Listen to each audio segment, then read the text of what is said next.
prayer. Councillor McLean. O Lord our God, we come before you this morning acknowledging that you are God and there is none else. And we give thanks, O God, that we can come, and that we can come through the one who became man for us. God so loved the world that he gave his only begotten Son, that whosoever believes in him should not perish, but have eternal life. And we give thanks this morning for your goodness to us, and giving us the health and strength to attend another meeting here. And how much we appreciate that and all that your goodness is for us. We ask that you would bless us as we are met here deliberating around the matters today. We give thanks, O God, for the officers who have prepared these papers for us. And we give thanks for the diligence which they do in the work of the Comhairle. We give thanks for the Chief Executive as well, and as we heard already that he is imminent departure, we ask, O God, that you would bless him and that your provision would be for himself and for Chrissy, his wife. And we bless you for all the years that he has provided for us here in the Comhairle, and be with him as he enters a new phase, and give him health and strength, and bless him. Be with all others. We pray for those who aren't able to come here because of ill health. We think of Johnny down in Tulsa. We ask that you would bless him and aid his recovery. And all others, we pray for them, and we pray for those associated with us who may be going through difficult times, whether it's parents or members of our families. We ask, O God, that you would bless them and help them. Be with us all, we ask, O God. Lead us and guide us in all that we do, that we would take that humility of spirit, that we would realize, O God, that we are in our own selves, nothing without you. And we ask for your help then. Be with the chair here as he chairs the meeting, and the vice chair as well, and be with them all. Lead us and guide us and bless us. Bless our young people, especially in this day. We ask, O God, that you would be with them, and keep them all in safety. We ask all for Jesus' sake. Amen.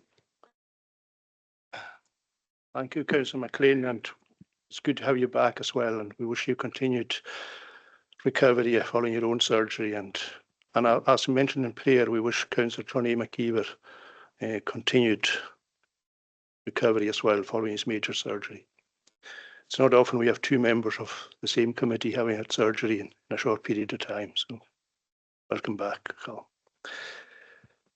Okay, so moving on then. So first of all, we've got declaration. Well, you're all familiar with the conduct regarding your mic, so I won't need to go over that again.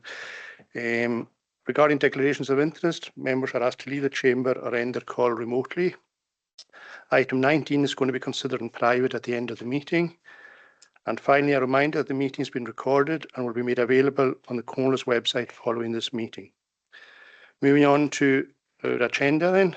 Item 1 is the minute of the meeting of 19th June 2025, and that's for approval. Thank you. Item 2 is the minute of the meeting of 27th June 2025, and again, that's for approval. Thank you. We then into item 3 is declarations of interest. Members are asked to declare any interest they have in any items of the agenda. It would be helpful if members expressed why they are declaring an interest in the item concerned. Members in the chamber, please do so now by pressing your microphone on or remotely through Teams by using the raise hands function. I'm not seeing any declarations of interest in the chamber or on or hands online. No, okay. So we move on to service improvement, item 4 on your agenda. This is Best Value Continuous Improvement Action Plan. This report by the Chief Executive is to inform the Audit and Scrutiny Committee of the progress with the Continuous Improvement Action Plan and to present the key findings for effective challenge and scrutiny. And Fiona Nape is available to speak to the report and will answer any questions members may have following that. Fiona. Thank you, Chair. For this end of year 24-25 performance review provides an update on the Comhairle's Continuous Improvement Action Plan, CIAP. It supports our statutory duty to secure best value and enables effective scrutiny of progress on outstanding actions. 24-25 is also the last year of reporting continuous improvement as part of the Accounts Commission's Direction 2021, as the requirements of Direction 2024 comes into effect from 1st of April 2025 for the next 3-year period. Although 8 actions scheduled for completion in the 24-25 business plans were not completed and have been carried forward to the 25-26 period, it should be noted that the November 2023 cyber incident affected timelines, and several implementation dates had been set prior to the disruption. Of the 13 actions in the 25-26 business plans, 8 are on track and 5 require monitoring. There are no KPIs reporting off track, and a 25-26 mid-year performance review of the CIAP will be undertaken and reported to the committee in November. Thank you. Happy to answer any questions. Thank you, Fiona, and it's good to see that everything is on track and been carefully monitored by yourself and your team. Thank you. Members got any questions on Fiona? No. Okay. Do members agree the recommendation of 3.1? Thank you. Item 5 is a performance project transformational plan. Again, this report by the Chief Executive provides a progress update for the performance transformation project. And Norma Skinner is available to speak to this report and answer any questions that members may have. Norma. Thank you, Chair. I don't have a lot to add to this. It was at Policy and Resources yesterday, but just to highlight that the detail is at paragraph 7, where there's pilot work going on in terms of looking at annual performance reporting and around measures. And we're also undertaking a pilot project to look at making work processes more efficient with things like electronic forms, etc. Work has been undertaken in terms of sickness absence with new training courses on HR policies, and I'm hoping to have a more detailed update at the November series. I'm happy to take any questions. Thank you, Norma, for that update.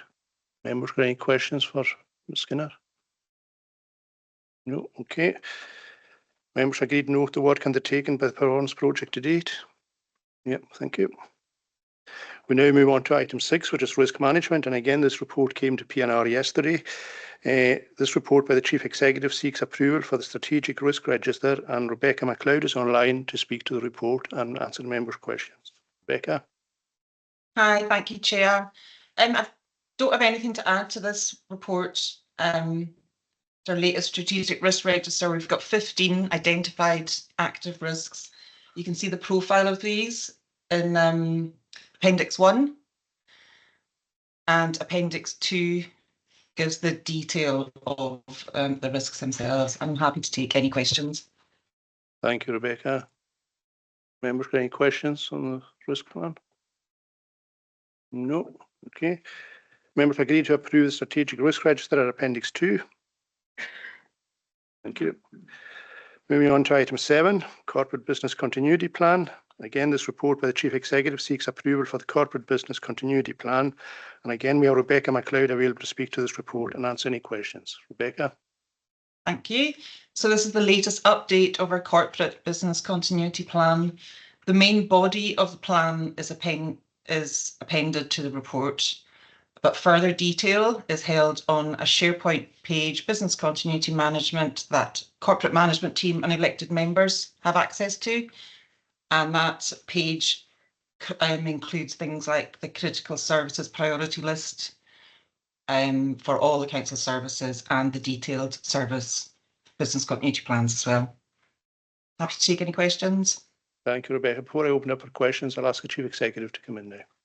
Just very briefly, Chair, the previous business continuity plan was put to the test, of course, as the report notes, with the cyber attack, and it worked very, very well in both organisational and structural terms. So we've obviously applied any learning points from that, but it's an essential document, both corporately and for the service business continuity plans. And if members want to see any of these, as the report notes, they're held on SharePoint. Very important documents, as we know, and has been proved. Thank you, Chair. I recommend that to all members to to read these reports. Members, got any questions for Rebecca? Or? No. Okay. Members agree to approve the corporate business continuity plan. Thank you. We now move on to item 8A, the annual accounts for 23-24. This report by the Chief Internal Auditor seeks approval for signing the audited annual accounts for 23-24. Now, these accounts were presented to a previous committee in draft format, and my understanding is there's been no change since they were presented last time. Sandy, do you want to come in? Just to say that the only changes to the accounts are matters which came up during the external audit, but they're just minor changes and primarily presentational. Okay, thank you. Do members have any questions on the accounts? Councillor Ray McKenzie. Thank you, Chairman. Yeah, just what's the situation in terms of manpower or women power in the department? And we still got 3 internal auditors. Or what's the situation? I mean, obviously there's going to be a lot of work ahead. I think that my understanding, Councillor McKenzie, at the moment is we've got Erica has just thankfully passed her exams in the last couple of weeks, so we're pleased for that with Erica. We've got Morak now in the team, and we've actually got applications in for the auditor's post, and interviews are going to be held hopefully, I think, in the next week, Chief Executive. Yes, thank you, Chair. The post was Mr. Gomez's former post was advertised immediately on his elevation to the post of Chief Financial Officer, and we received good applications, and we'll proceed to interview. I don't know the date, but we'll proceed to interview as soon as possible.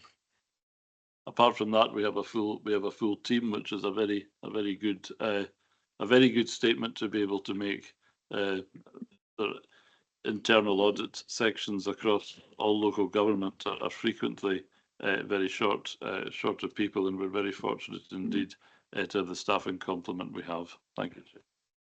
Do you want to come back, Councillor McKenzie? Yeah, well, obviously, congratulations on the promotion and congratulations on the exams. So that's good news. And it's a very important department, small department, but have to cover an awful lot of ground. So yeah, I'm glad to hear that. I'm going to appointment will be made quick. I'm going to embarrass Erica now by telling you all that as a result of her passing her exams, she bought herself a really flashy car, which you can see out in the car park. It's the only one of its kind in the whole of the Western Isles, I think, so she can't be missed. So well done, Erica. Thank you. You'll see it out the window there. Okay, do members agree the recommendation at 3.1 then? Okay, thank you. We now move on to item 8B. This is the report by Audit Scotland, and this report details the significant matters identified in the 23-24 audit of Comhairle and Siar's annual accounts and the wider scope areas specified in the Code of Audit Practice 2021. And I'm pleased to say that Claire Gardner from Audit Scotland is joining us in person here today and will speak to this report and answer any questions. Claire, over to you. Thank you. So the most significant issue arising from the 23-24 audit of the Comhairle is the issue of a disclaimer opinion on the council and group accounts. This is a rare and serious outcome in public sector audit and reflects the profound impact of the cyber attack that occurred in November 2023. To try and explain this in straightforward terms, when we review a council's financial statements, we are looking for sufficient and appropriate audit evidence to confirm the figures are accurate, complete, and fairly reflect the council's financial position. For the committee, it's important to understand that the disclaimer of opinion does not mean the accounts are necessarily wrong. Rather, it means we could not gather enough evidence to say whether they are right or wrong. I'd like to highlight that the finance team did a commendable job under extreme pressure, manually reconstructing records using spreadsheets and partial data. But despite these efforts, we were unable to verify large portions of the financial statements. This includes core elements such as income and expenditure, reserves, assets, liabilities, and cash flows. Without access to underlying records, we could not confirm whether the figures were correct or whether any errors or omissions existed. And as a result, we were unable to form an opinion at all, hence the disclaimer. This situation is unprecedented for the Comhairle and reflects the scale and severity of the disruption caused by the cyber attack. It also highlights the importance of robust IT resilience, disaster recovery planning and internal controls. The audit report includes follow-up of a number of recommendations issued previously aimed at strengthening these areas, and we have noted that there is still work ongoing in these areas. Beyond the financial statements, we have reported on the cyber attack and the impact of the wider scope audit. We have found the Council's arrangements for financial sustainability, leadership and governance to be effective and appropriate. However, we do note that financial management was significantly disrupted by the cyber attack. While management put in place manual processes to ensure continued financial operations, these were inevitably less effective and less efficient. The Council reported a £3.7 million deficit managed through the use of reserves. We've also commented on the ongoing financial challenges looking forward and highlight the medium-term financial plan forecasts a budget gap rising to 40 million cumulatively by 29-30, and we have recommended the development of a linked savings plan. We will be doing some best value thematic work in 24-25, and this will focus on transformation within the Comhairle, and we'll look further into this area. On best value, we've drawn out the key messages from our thematic work in 23-24, which was presented to this committee in November 24, and drew out the challenges facing the Comhairle with regards to workforce and the actions being taken to address those challenges. Finally, we have reported that performance reporting was impacted by the cyber attack, and we will continue monitoring progress in rebuilding this data. I'd once again like to thank the finance team for their help and patience over the course of the audit. It was particularly challenging and one of my most challenging in my career to date. I'm happy to take any questions. Thank you for that, Claire. I'll ask Mr. Gomez now maybe to give a comment. Thanks, Chair. Nothing really further to add. I mean, this was the expectation that we all had, and the previous Chief Financial Officer had brought this up in previous meetings, that we were expecting the disclaimer opinion due to the cyber attack. It's positive to see some notes in the report about what the team did in the interim period in order to recreate the accounts. So we're grateful for that. But yes, nothing further to add other than that. Yeah. Thank you both for that. And I'd like to also welcome Adam, who's from Audit Scotland, who's online. Claire's colleague. Adam, welcome to the committee. No, it's been a challenging period, and that's been emphasised in the report, Claire, and thank you very much for the detail of the report. Hopefully we're out the other end of this now, and we've got to move on and have a better term financial year coming forward in the coming year. And I'd like to commend the team, your own team, Claire, and internally here for all the hard work that was done in very challenging and unexpected circumstances following the cyber attack. Do members have any questions for Councillor George Murray? Thank you, Chair. I noted on the news this morning that Jaguar Land Rover had no insurance cover whatsoever for their recent cyber attack, and it's going to result in companies going to the wall. Now, I do seem to remember in the dim and distant recesses that we were covered. Can we be comforted that we have sufficient cover should such an occurrence happen again? Thank you. I'll ask the Chief Financial. Cyber security insurance cover is very specific, and at the time we didn't have the specific cover to cover us for the cyber attack. However, there were elements of the insurance where we were able to submit claims for the disruption to work and everything else. So we're still pursuing that, as far as I understand. I can find out more information about that. But yes, I mean, a lot of these organisations, it's very difficult and very, very expensive in order to put in cover to cover you to such an extent. But I think what can be shown is, although there was some expenditure in the recovery of the cyber attack, we have had funding from Scottish Government to support us, and thankfully we've had the reserves in place to cover the rest. So. Thank you, Lad. Thank you.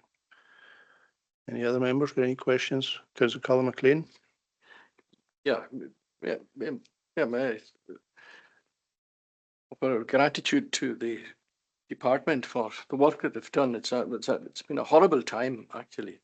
But going on from what Councillor Murray said, have we come to an actual cost as to what it cost us? Maybe this has come up before and I've missed it.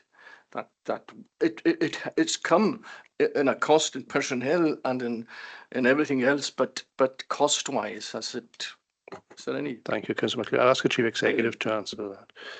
I think Mr. Gomez will correct me on the detail, but I think we can safely say it cost us something more than £750,000, of which £500,000 was thankfully we keep a services contingency fund. That's not its name, but that's what it is, which thankfully meant that the impact on services could be reduced, and Scottish Government kindly supported us to the tune of £250,000. But the cost, there's two elements to the cost. There's the one-off costs, which were, I think, about £500,000. The rest of it is the costs of improvement. When we, when systems were replaced and rebuilt, they were rebuilt through the cloud. Much of that work was scheduled anyway. I mean, that's the sadness of this. Most of the finance systems which were impacted were scheduled to be moved to the cloud in the near future. And of course, those licenses cost more than what we were doing ourselves. But we have a combination of cloud-based and other solutions following the cyber attack. So some of these costs would have been incurred anyway. They were just incurred slightly earlier, perhaps. But I think the one-off cost was around £500,000. Mr. Gomez is not dissenting anyway. I'm keeping to broad figures, but that was the total cost, mitigated by our own fund and 250,000 from Scottish Government to support us with the one-off costs. Thank you, Chair. Mr. Gomez, do you want to add anything? Thanks, Chair. Yeah, just to add to that, the Chief Executive is right. There was a report, a cyber attack update report at PNR at the last series, which documented that the total costs were around £900,000, mitigated by the Scottish Government contribution. But as the Chief Executive noticed, a lot of these works, although we had to do them with immediacy following the attack, they were scheduled to do so at some point in the future. It was just the fact that they are attributed to the cyber attack given the circumstances. You want to come back? No, are you happy with that? Yeah, thank you. Any other members got any questions or Scotland or no? Okay. Members agreed to note the 23-24 annual audit report then. Thank you. And thank you, Claire. We now move on to internal audit matters, item 9 on the agenda. This report is the internal audit progress report for 25-26 by the Chief Internal Auditor, and it summarises the internal audit activity within Comhairle and Siar for the period covering 1st April 2025 to 2nd September 2025. And Mr. Gomez, I will be able to speak to the report and answer any questions. Mr. Gomez. Thanks, Chair. So with my old hat on, it's the usual progress report. Section 3.1 details the work that is currently in progress as at the date of the report. There are 5 follow-up reviews, and further to Councillor Mackenzie's question earlier, it's noted at 5.2 that recruitment processes are underway for the Chief Internal Auditor post. The appendix shows the snapshot of where we are with all the audits in the audit plan. I will caveat that given the vacancy of the Chief Internal Auditor post, it will be for the new Chief Internal Auditor to determine whether all aspects of the plan can still be completed, given that there's a shortage of resource at the moment. But every effort will be made to complete as much as possible, and especially to complete the target of 80% of the plan, which we have set. Happy to take any questions. Thank you, Mr. Gomez. Any questions on this? Councillor McLean. It's just you mentioned in 2.1 about the 2 outstanding items from 23-24, which is we're now into 25-26 and we're moving into 26-27, and you're given the mitigating circumstances for that. It seems to be resources. Am I picking that up correctly? Yes, that's correct. So in 23-24, you'll remember it was just myself and Chrissy. So we weren't a full team for the whole of that year. Erica was appointed during that year. So there were some of the audits that were unable to be completed and we carry them forward. So rather than reducing the plan or amending the plan to remove these, we're trying to endeavour to complete them at some point. So we have our 3-year strategic plan. We're trying to complete all these audits within that 3-year. This is the last year of the strategic plan. So yes, we're making every effort to complete as many of them as possible, but it is likely some of them may have to be removed. But what I will say is that if they are removed, we'll be developing a new strategic plan. These will be given priority as in the first year of the new strategic plan, anything that we've missed. Thanks for that. Happy with that, Tom. Thank you. Okay. Members then agree to note this report. Thank you. We're now moving into follow-up reviews by internal audit, which we've got 5 of them today, all good follow-up reports. So the first one's number 10 on your agenda, financial assessments. Again, a report by the Chief Internal Auditor provides an update on the findings of the original report on financial assessments, which was issued on 13th December 2024. And Mr. Gomez was available to speak to the report and answer any questions. Mr. Gomez. Thanks, Chair. Nothing really to add. It's good to see that all of the recommendations have been implemented. You'll note in section 2.2, one of the recommendations is just an ongoing piece of work. So whilst it's been undertaken, they're redrafting the procedures. It's something that is now continuous work. So it's just an ongoing piece of work. Good to see all green, Sandy. Yeah. Yeah, thank you. Okay, members, please note this report then. Thank you. Item 11 is museums. Again, report by the Chief Internal Auditor provides an update on the findings of the original report on museums and archives, which was issued on 13th January 2025. And Mr. Gomez will speak to this report as well. Thanks, Chair. Yes. So this was just undertaken at the start of the year, and there was quite a number of recommendations you see there. All 11 recommendations have now been implemented. So thanks to the staff in the Museum and Archives team for completing these recommendations so quickly. Thank you, Mr. Gomez. I'll just leave your light on, Sandy. I've got a few. Okay, members, any questions on this one? No? Again, a good Councillor Mackenzie. Thanks, Chair. Yeah, I'm glad to see the progress that's been made on this. There's a mention of the post of Heritage Manager. I didn't catch this. Has that been filled now? Yeah, where? Sandy, that's been filled. I'm not aware off the top of my head. I'll get back to you on that one. I didn't follow this one up myself, but I'll get back to you and let you know about that, Councillor. Okay. The other thing, which isn't directly referred to in this report, is the Marybank situation. Now, I know this refers specifically to the environmental conditions controls within the buildings of the service,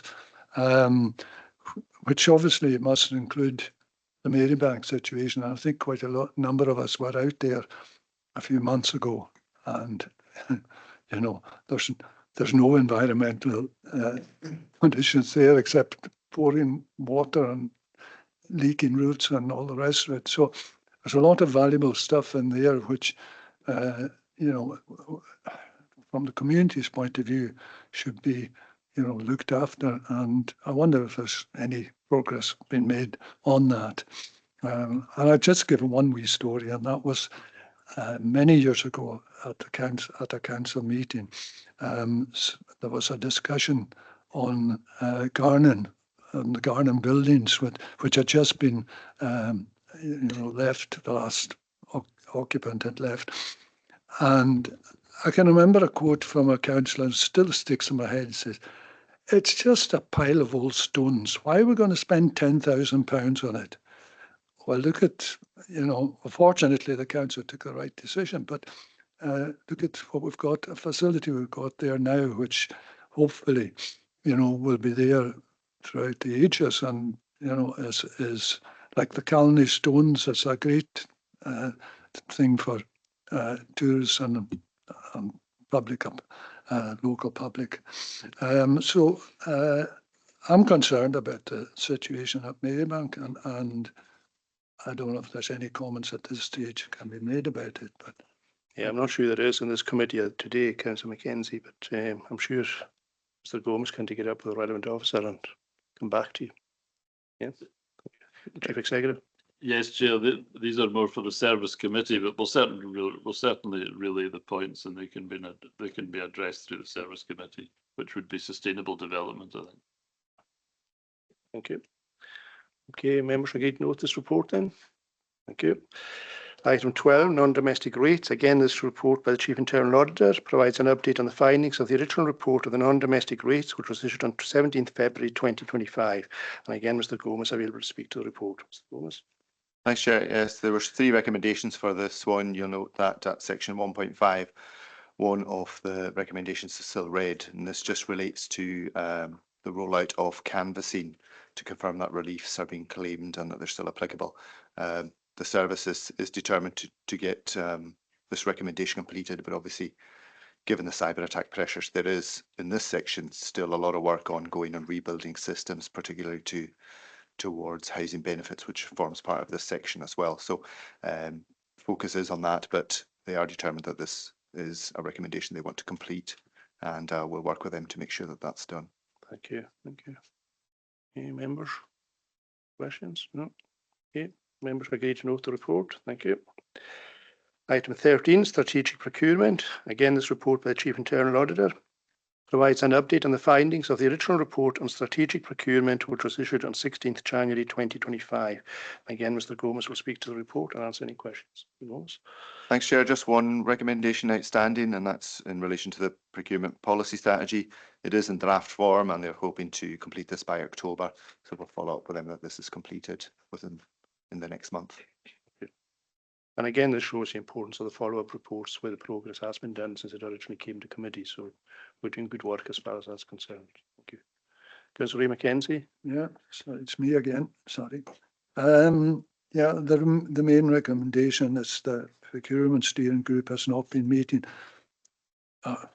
Just one word. Why? Almost. I think you've covered it, haven't you? Yeah, but it's something that slipped during COVID times, and we've been pressing them to get those meetings back up and running.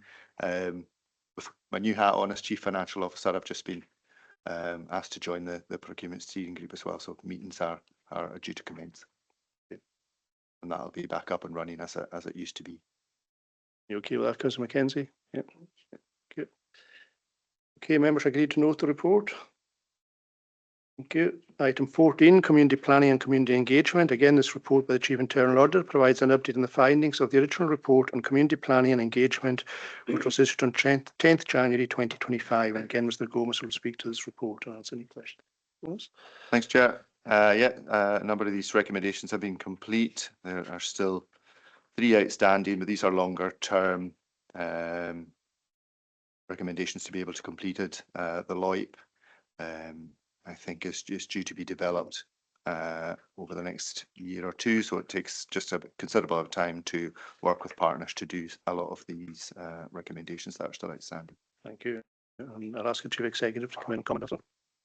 Yes, Chair. Thanks for that, and thanks to Mr. Gomez for this audit and for the detailed input that went into it. I would like to commend the work of led by Norma Skinner and Neil Houston on this, particularly on review of the current LOIP and really coordinating the work of the CPP. Now that's ongoing, and members will see in the management commentary there's a lot of comments. Corlett actions complete and on schedule.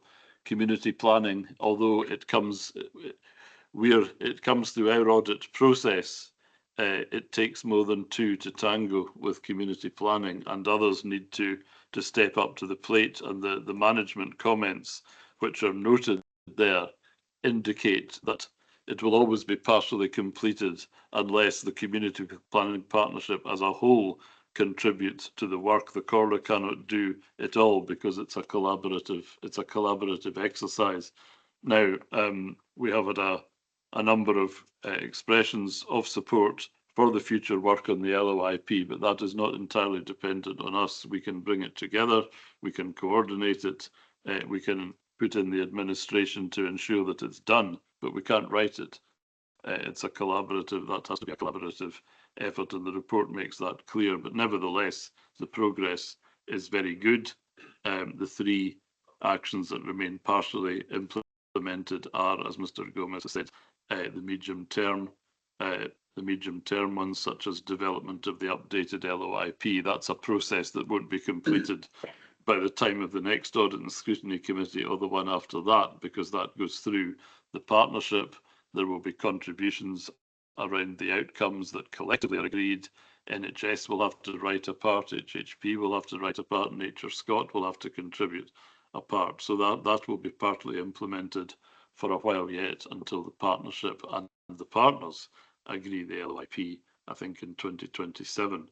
So just to set expectations there. But in terms of auditing what has been achieved on the current LOIP and the work that the partnership has done, I think this is a very useful report, and I think the format, if I can say, is very helpful, because it says what the specific actions are that can be audited and the longer term actions which are dependent not just on us but on others as well. Thank you, Chair. Thank you, that's your executive. Thank you. Member Callum McLean. That was the note at 1.4. It's quite specific, the recommendation there about the terminology is a total overhaul. That is stark in itself. But one question I have is the OHCPP, the Outer Hebrides Community Planning Partnership, I take it, it's the acronym for that, is again, it's mentioned in 2.4 in the action recommended, the OH to make arrangements that meetings must be undertaken. And thank goodness, clear language is clear language. And it's good to see that in reports, actually.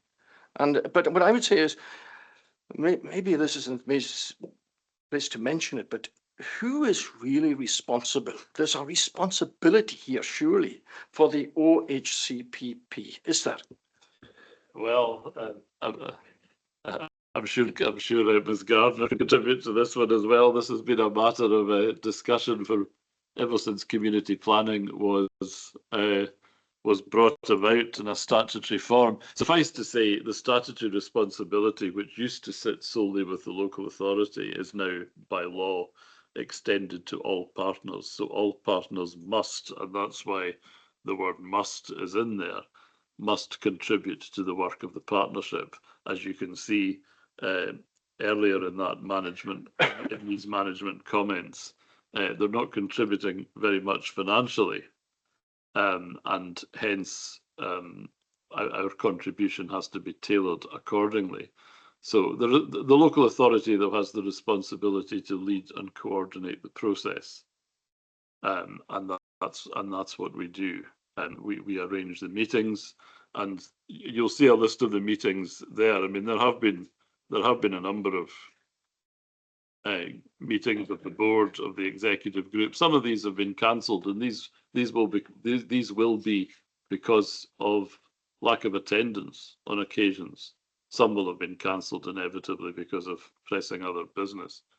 But it is a statutory responsibility on all partners to contribute, and that was a change to the law which COSLA, SOLAS, I think audits, the Accounts Commission too was strongly supportive of, because it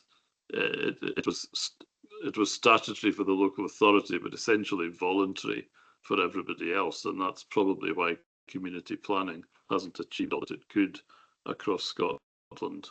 So it's a slow process, and the resources and the commitment need to follow that statutory responsibility.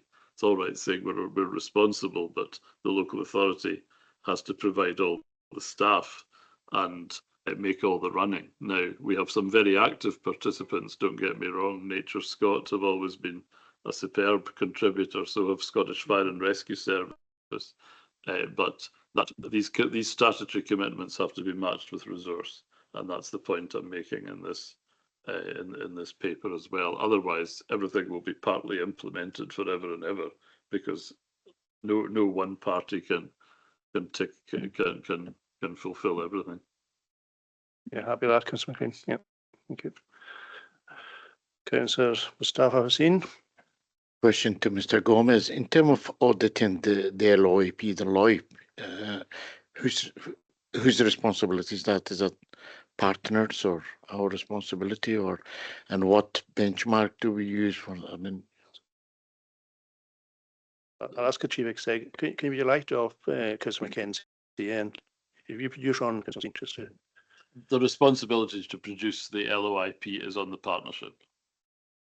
But somebody has to start that process and coordinate it, and that is ourselves. Councillor McKenzie. We want to come back, Mustafa. Are you happy with that? Yeah, Councillor McKenzie. Okay, yeah, I noticed that the Chief Executive mentioned the good boys in this, but he didn't mention the ones that haven't been turning up. Thank you for that observation, Councillor McKenzie. Chief Executive. That's advice I'll happily give in another forum.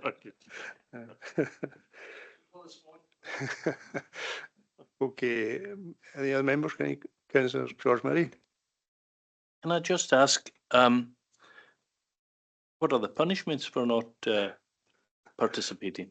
That would have And to have come any out. of them ever nationally been implemented? Anyone been hauled over the coals for not? Is that your ex-policeman hat you put on there? No. Well, of course, I will pass that to the Audit Scotland representative, but I think it's fair to say where there is insufficient commitment to community planning, Audit Scotland are much more ready to report on that, and I know the Accounts Commission expects commitment to community planning more and more. Would that be, I hope that's a fair comment from all partners, not just local authorities. I'll ask Claire maybe just to come in and Yeah, the situation that the Chief Exec outlined is pretty much what happens. We have now got, as outlined, statutory responsibilities to look at that as part of our best value work, and we do comment on that as part of best value and our wider scope work if there is an issue. Okay, thank you. Happy with that, George. Okay, okay. Councillor John Robertson. Thank you, Chair. Not a member of your committee. I just wondered, Chief Executive, is this a problem nationally throughout other areas? I think I would hesitate to speak for other areas, but I think it's well known, Chair, that community planning is not all it should be and is not consistent across Scotland, and that's been mentioned in various Accounts Commission reports as well. There's a national review group working away to try and improve the situation, but I don't want to stray too far from the subject. But you know, part of the motivation for our work on single authority model is a recognition that community planning on its own will just not make that difference, because there is no essential requirement to pool resource and to fund the delivery of outcomes in a sufficiently coordinated way. It could be that, but that takes everybody to work in a particular way. So it's part of our community planning is a very good thing, and in many ways, competent public bodies should be doing it anyway. But it has to be on more than a voluntary commitment from the partners, and that's at least part of the reason why we would say other more radical types of public service reform are required. Okay, Shan? Yeah. You want to come back? Yes, you answered my second question before I asked it, Chief Executive. Okay. Any other members? No. Members agree to note this report then? Thank you. We're now moving on to internal audit completed reviews, which we have 4 of today before us, and we'll take them in turn. The first one is item 15 on the agenda, subsidies, bus and air services. And this report by the Chief Internal Auditor has been prepared following an internal audit review of subsidies, bus and air services, public transport as part of the operational annual internal audit plan for 25-26. And Erica Geddes will speak to this report. Erica.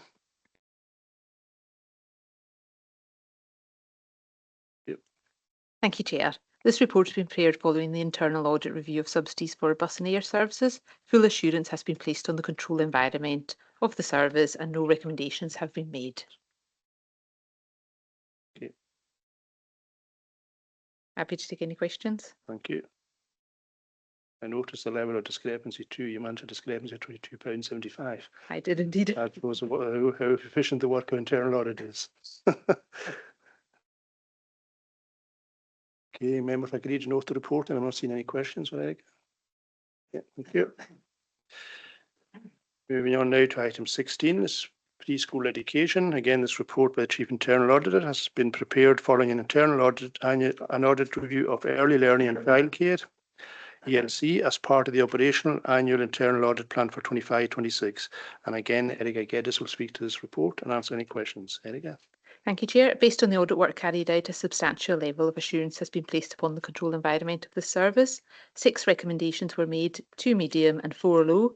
Section 1.3 highlights the main findings of the audit. From the recommendations agreed, the service area have fully implemented the majority of the recommendations that had a target date up to and including September 2025. Thank you, Happy Erica. to take any questions. Thank you. Anyone got any questions? Councillor George Murray.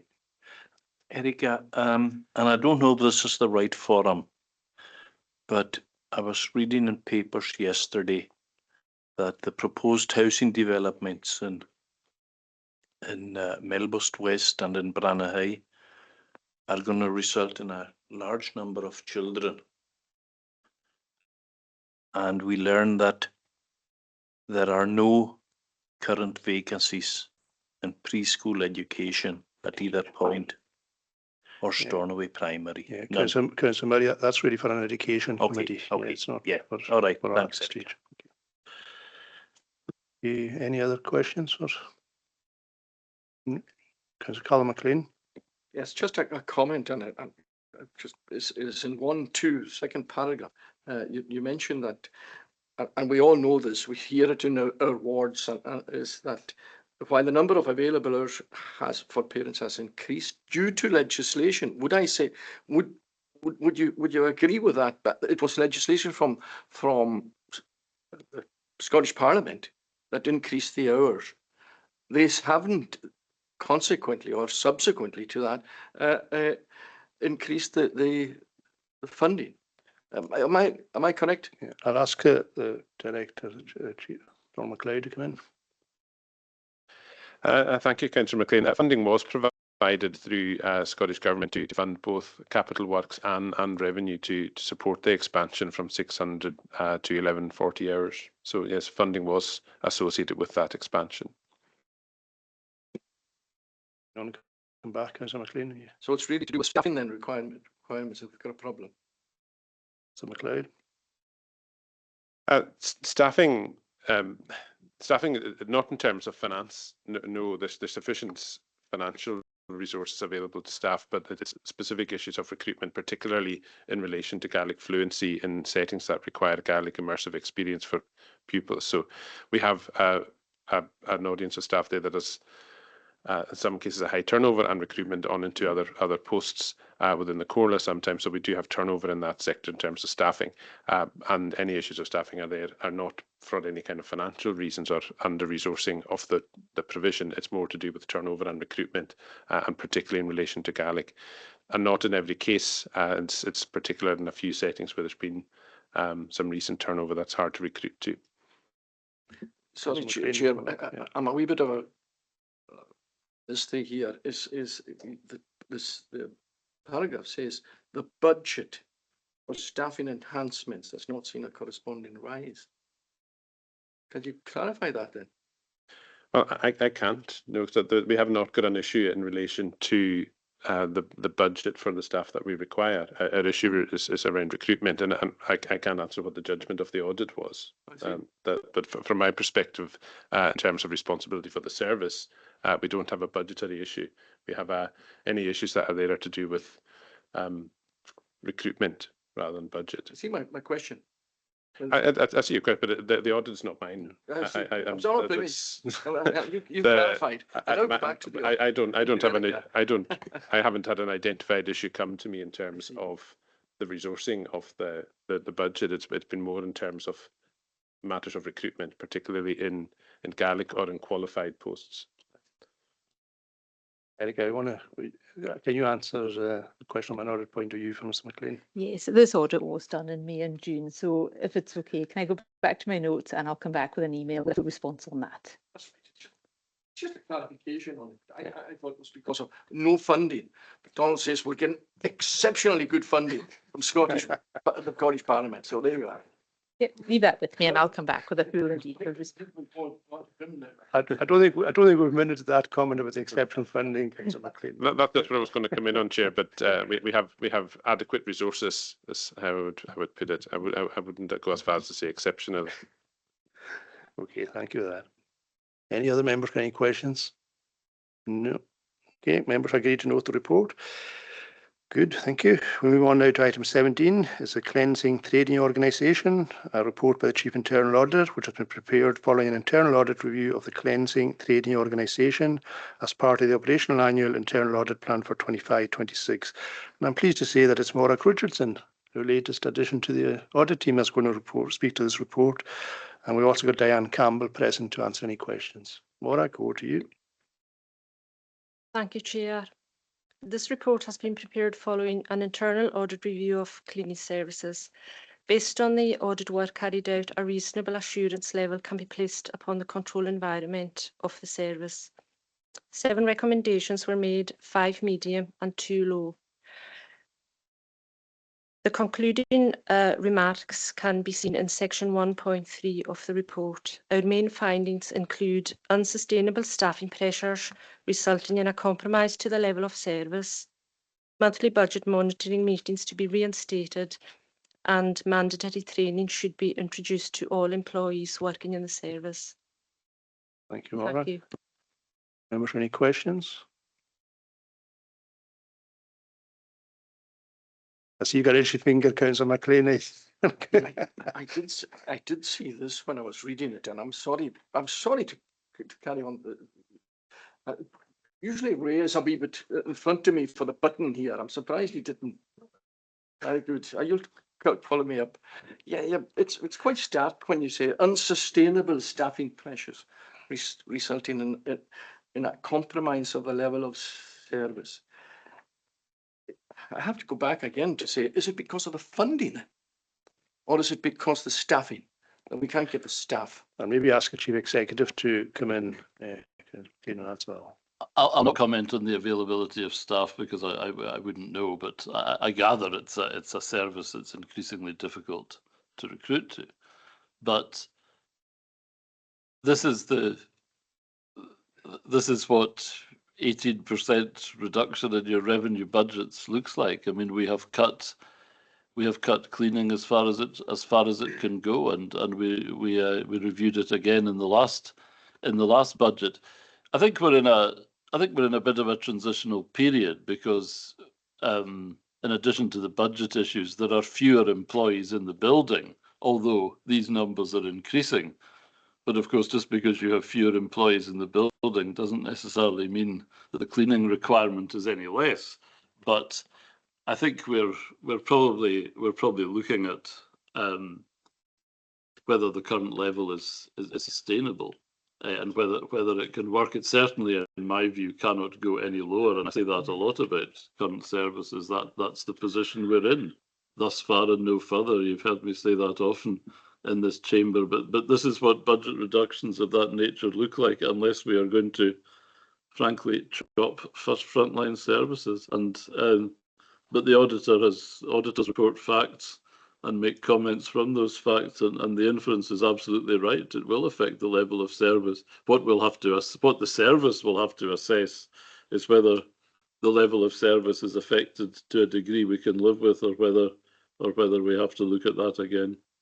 And that applies across many internal services now. That's just the reality of it. But I can't comment on the availability of staff. I don't know if anyone, Mr. McLeod is here and might be able to assist there because the service is within Education and Children's Services. McLeod? No? Yes, thank you, Chair, and thank you, Chief Executive, for your comments as well, which I would reiterate. There's probably 2 elements to this. Firstly, I would note that we accept the auditor's findings in this and agree with them. But there are 2 separate elements to the issues. The first one, as has been highlighted and is described in the first part of Section 3, that the service has faced 2 years of quite significant reductions in revenue budgets. That can only be implemented through reducing the cleaning service. The proposals in the budget setting process in February was that in schools particularly, and possibly in other sites, cleaning would be reduced to 3 days per week to try to manage the service within the budget. There's complexity we've been working through, and as the Chief Executive has pointed out, that's a period of transition just now that we're trying to work through with HR colleagues about how we move from a 5-day service to a 3-day service, and are fair to our current employees in terms of that.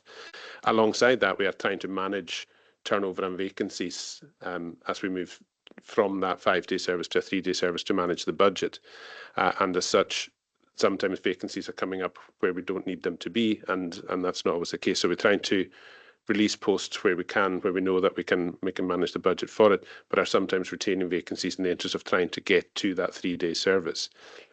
In addition to that, separately, we have a couple of locations that have been very hard to recruit to, as the Chief Executive has alluded to, which are not related to budget management. They are particular locations where it's proving very, very hard to recruit.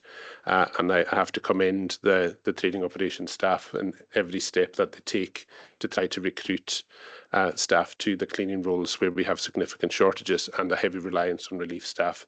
They have gone above and beyond in trying every possible approach to recruit staff to some very hard to fill situations.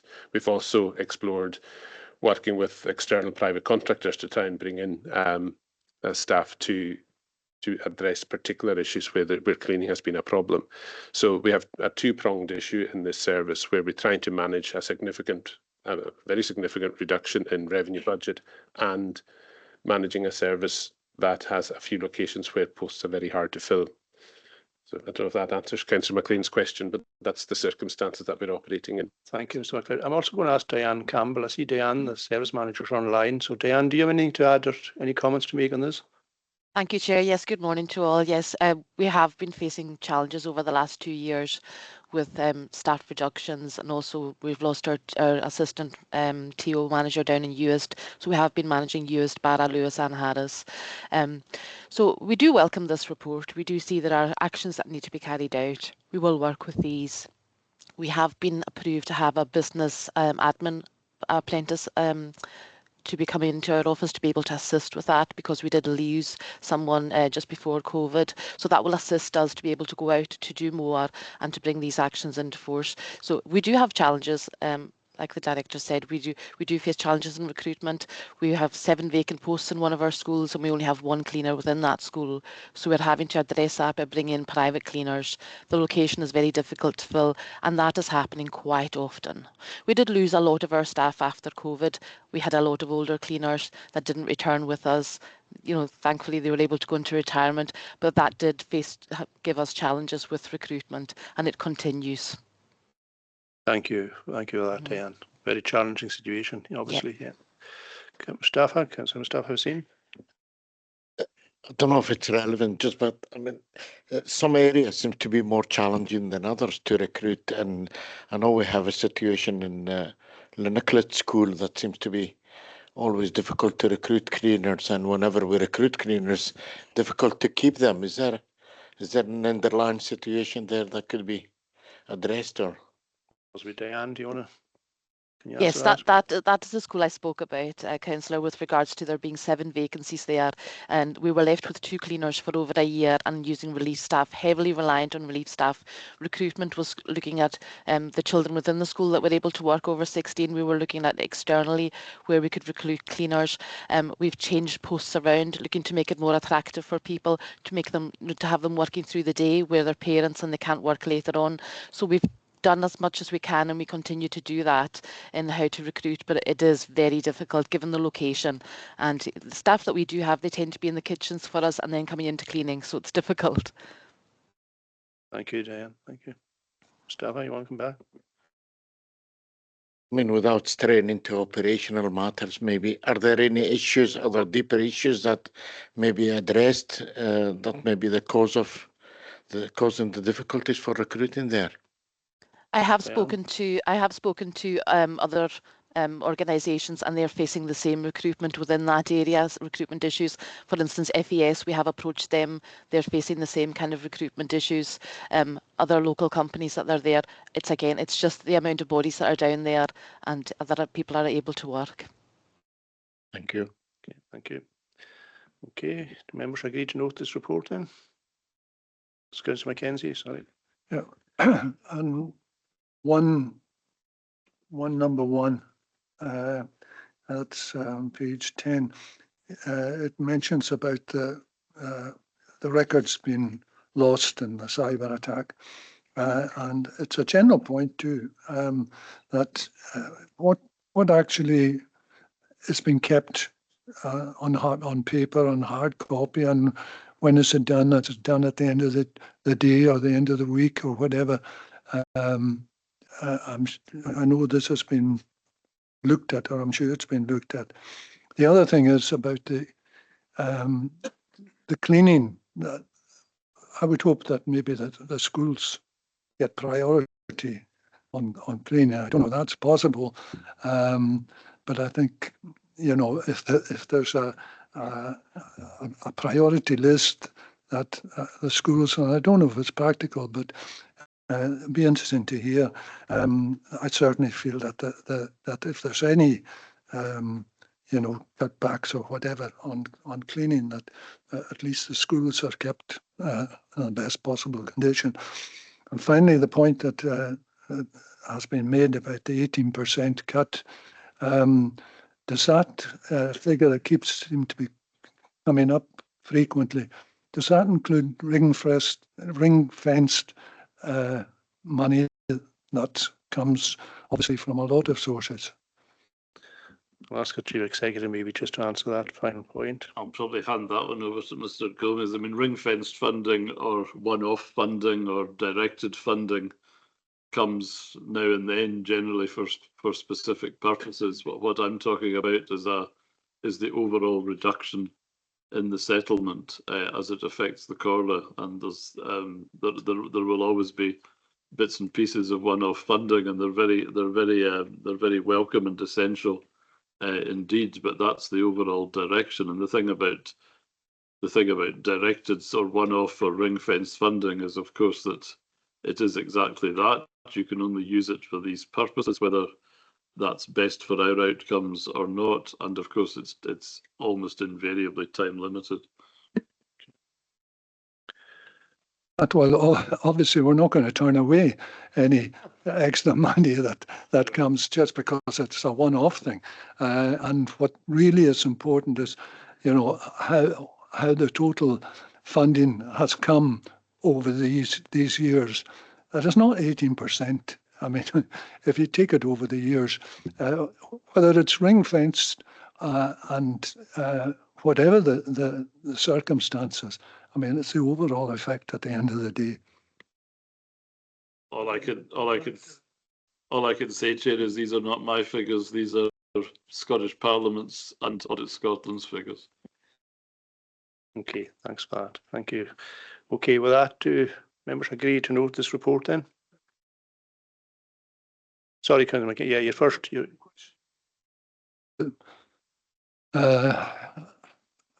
The storage of, you know, after the cyber attack and all the rest of it, how much of it is actually a hard copy, and when is it kept? Are you able to answer in general? Yeah, are you able to answer that, Diane, or we need to get back to Councillor Mackenzie out with this meeting? Thank you for that question. Yes, we obviously have hard copies within the folders that we have, but everything else was kept online. So we will have to build these up from the beginning again. And going forward, obviously they will be secure. But yes, all that was lost within the cyber attack. We do have some things that we were in our emails. Thankfully, there were stuff in the emails that we can retrieve, but yeah. Okay, Councillor Mackenzie, yeah. Okay, thank you. Do members agree to note the report then? Thank you. We now move on to item 18, the cyber resilience. This report by the Chief Internal Auditor as part of the agreed internal audit plan. Auditor Glasgow carried out a review of the Comhairle cyber resilience following the cyber attack, which occurred in November 2023. The purpose of the audit was to review the actions undertaken by the Comhairle to improve its security posture, IT resilience, and this report gives full details on its findings and recommendations. And Malcolm Nicholl, the IT manager, is going to speak to this report and answer any questions. Mr. Nicholl, good morning.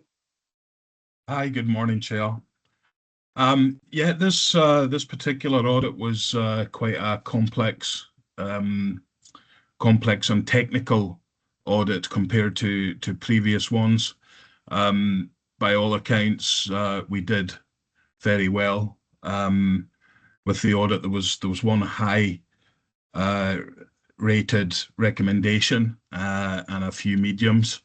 All of the actions towards this audit have been documented within the action plan and have already started in the deployment of software and the investment in some new hardware for additional backup capabilities.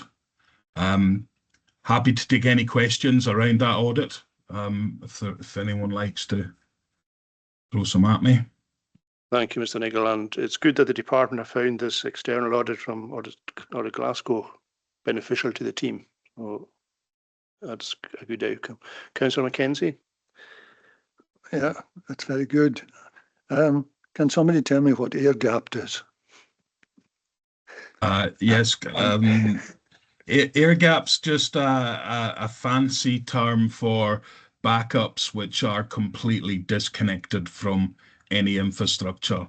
So you connect the backup device, you take the backup, and then you disconnect it from the network. So it can never be hit with a cyber attack. Which was I don't know, thank you. I hadn't a clue what that was actually, but that was the main problem, wasn't it, at the time of the cyber attack, that we couldn't, there was no backup. All the backup was linked. That's correct. That was one of the weaknesses within the infrastructure. Unfortunately, not that it's of any use, but we were going to be implementing an air-gapped backup that was on the to-do list prior to the cyber attack, which was unfortunate timing. It's just the way that technology changes over the years. You know, if you take this back 20 years, you had air-gapped backups. That was the way to do it. But then they became cumbersome with the amount of data. So then the new trend was to have disk backup, which was connected.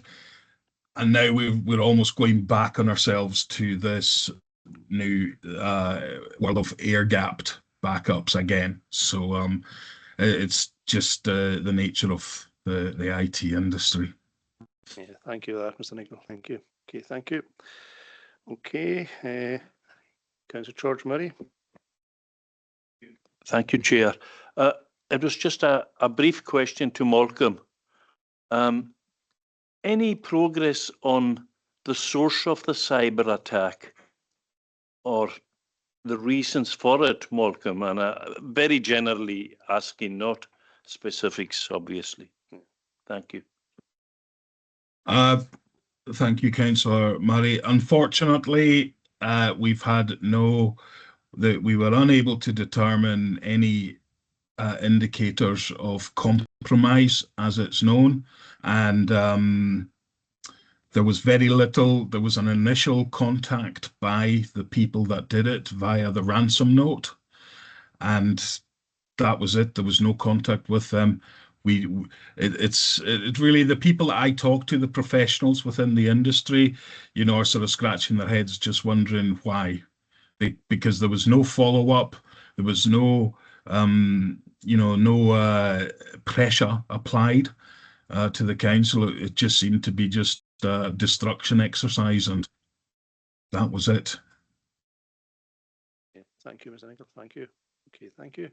Councillor Ronald Fraser. Thank you, Chair, and thank you, Malcolm, for this report. I have a brief question relating to sensitive data and information. Moving forward, is the Comhairle going to adopt a policy where we retain sensitive information or files in traditional hard copy form? Okay, Mr. Nicholl. That's not something that I've had any discussions about. with the council. I guess my remit is more around the electronic stuff and the IT stuff. I think if to take a stance like that would probably require further discussion within management if they were going to want to go down that route. I just note that in some intelligence services in different countries, they are resorting to traditional forms of information holding, such as paper copies and filing cabinets. Okay. Chief Executive.